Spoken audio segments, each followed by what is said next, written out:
To be recognized as an SVSU Distinguished Alumni, I feel so proud.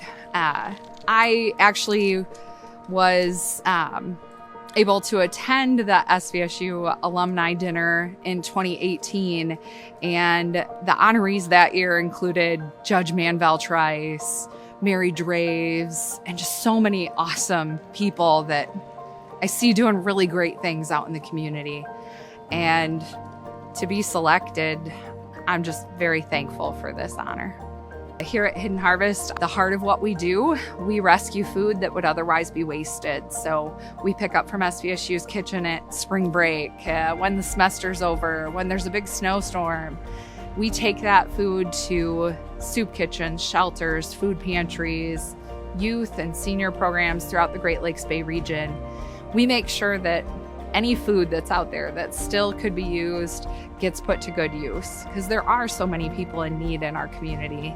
And I get to speak on their behalf, and I get to do the work that I do to help benefit the community.